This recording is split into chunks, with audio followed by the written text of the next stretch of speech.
नमस्कार दर्शक मित्रों, हूँ છું એડવોકેટ સોનલ બારિયા। આપ સર્વનું સ્વાગત છે મારી ચેનલ લીગલ ભવ્ય જ્ઞાનમાં। મિત્રો, આજે આપણે એક ટોપિક પર વાત કરવાના છીએ। તે ટોપિક છે હયાતીમાં હક કમી। કોઈ વ્યક્તિ કોઈ જમીન માલિક હોય અને તેની અંદર એક કરતાં વધારે અરજદાર હોય અને કોઈ કારણસર હયાતીની અંદર જ કોઈપણ અરજદારોના નામ કમી કરવાના હોય તો તેવી પ્રક્રિયાને કહેવાય છે હયાતીમાં હક કમી। મિત્રો, સૌપ્રથમ આપણે આના આધાર પુરાવાની વાત કરીએ તો કયા કયા ડોક્યુમેન્ટ જોઈશે। તો સૌપ્રથમ જોઈશે કે ફોર્મ કે જે દ્વારા આપણે અરજી કરવાની છે। તો સૌપ્રથમ આપણે ફોર્મ જોઈશે।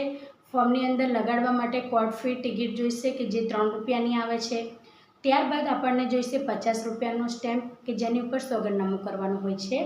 તે 50 રૂપિયાના સ્ટેમ્પ ઉપર સોગંદનામું કરીને આપણે આપવાનું છે તલાટીશ્રીને। તલાટીશ્રીને આપ્યા પછી એ આપણને એક પેઢીનામું બનાવી આપશે કે જેને પેઢી આંબુ તરીકે પણ ઓળખવામાં આવે છે। મિત્રો, એ પેઢી આંબુ આપ્યા પછી આપણે 300 રૂપિયાનો સ્ટેમ્પ લેવાનો છે। તેની ઉપર લખાણ લખાવવાનું છે, એટલે જે વ્યક્તિઓ હયાત છે અને તે વ્યક્તિઓના હક કમી કરવાના છે તે વ્યક્તિઓનો સંમતિપત્રક કહેવાય છે કે અમે અમારી જે પણ હક હિસ્સો છે તે રાજી ખુશીથી જતો કરીએ છીએ તેવું લખાણ કરીને એ 300ના સ્ટેમ્પ ઉપર નોટરી કરાવવાની છે। ત્યારબાદ ઘરના જે પણ સભ્યો છે તેમના પાસપોર્ટ સાઇઝનો એક ફોટો જોઈશે। દરેકની આધાર કાર્ડની એક ઝેરોક્સ જોઈશે મિત્રો। ત્યારબાદ ગામ નમૂના નંબર 6નો હકપત્રકના સંપૂર્ણ જે પણ નોંધો છે તે બધી જોડવાની રહેશે મિત્રો। ત્યારબાદ આ જે પણ ડોક્યુમેન્ટ તમે રેડી કર્યા છે તેને કોઈપણ તમારા નજીકની ઈ-ધરા છે ત્યાં આગળ સબમિટ કરાવવાનું છે, અથવા તમારું તાલુકાની અંદર લાગતું હોય તો પછી તમે તાલુકાની અંદર સબમિટ કરાવી શકો છો।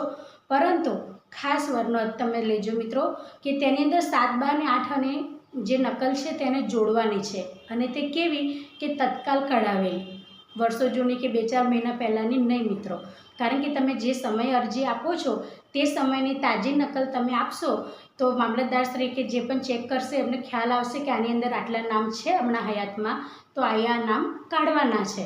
એટલે તત્કાલ નીકાળેલી તમારી જે 7, 12 અને 8 આની નકલ હશે જમીનની તે તમારે રજૂ કરવાની રહેશે। તો મિત્રો, આ બધા જ ડોક્યુમેન્ટ તમે ઈ-ધરાની અંદર સબમિટ કરાવશો। ત્યારબાદ તમને એક પહોંચ આપવામાં આવશે।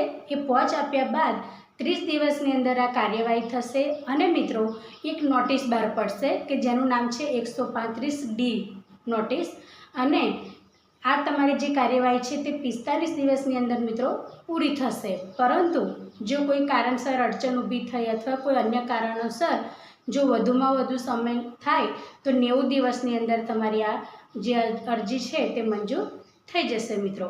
તો આજના માટે આટલું જ।